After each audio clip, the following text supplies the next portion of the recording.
Bonjour à tous, à toutes et aux autres. Aujourd'hui, je vous parle de sexo et notamment de cette difficulté que dans notre jargon, on appelle l'anorgasmie primaire.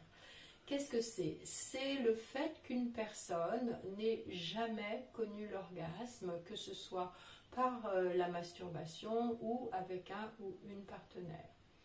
C'est une difficulté qui n'est pas simple à vivre et pas simple à aborder non plus en sexologie.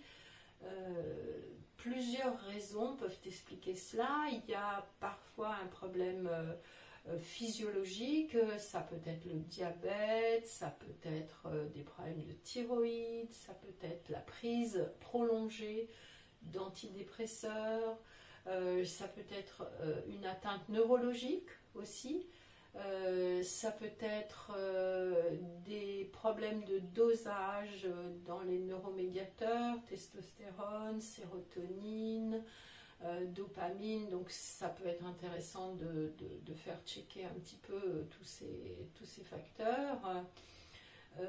Mais surtout, principalement, c'est quand même dû à une difficulté à lâcher prise.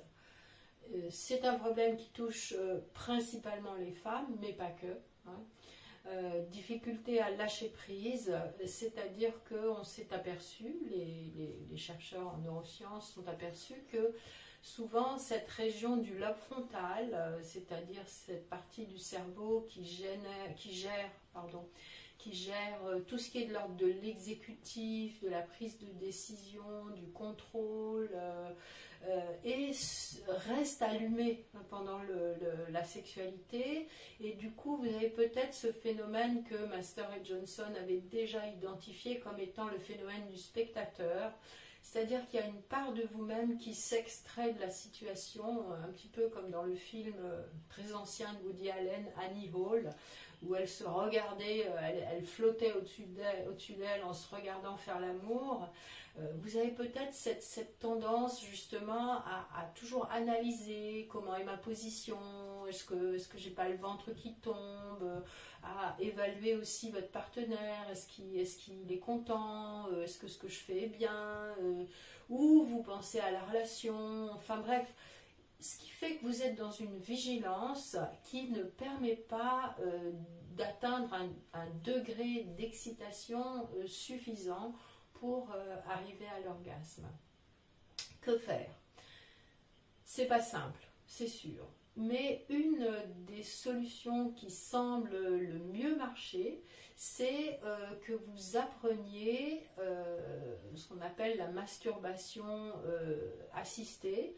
Alors oui, effectivement, se masturber avec une autre personne en présence, c'est pas cool, mais heureusement, avec la technologie maintenant, on a plusieurs applications justement autour de la masturbation. Je pense notamment à ce site excellent qui s'appelle OhMyG, où on peut avoir vraiment toutes sortes d'explications sur la masturbation qui est donnée par des femmes qui vous montrent différentes positions, différentes procédures, etc.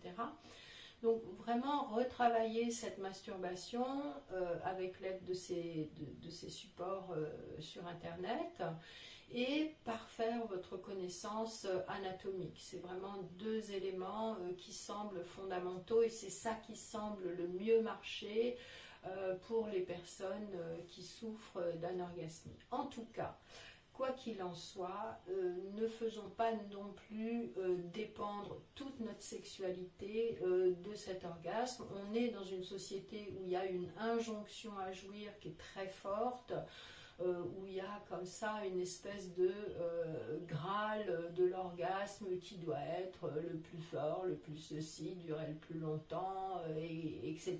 Et les médias sont remplis d'articles de comment le faire jouir, comment la faire jouir, etc. Il y a aussi autre chose dans la sexualité qui peut être très nourrissant, qui est de l'ordre du plaisir que vous prenez, des sensations que vous avez, du lien que vous nourrissez avec votre partenaire, toutes ces choses-là qui rendent la sexualité belle, nourrissante et joyeuse.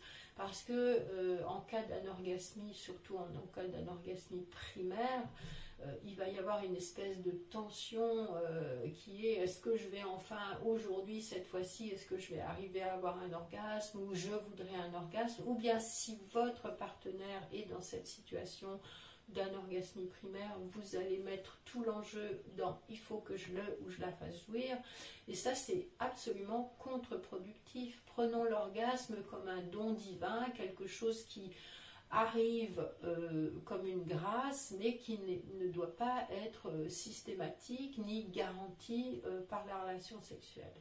Et dans tous les cas, bien sûr, c'est judicieux et recommandé de se faire aider, de se faire accompagner en sexothérapie, bien évidemment, pour justement travailler sur cette souffrance que ça peut être, hein, parce que évidemment, c'est quand même quelque chose qui n'est pas facile à vivre au quotidien.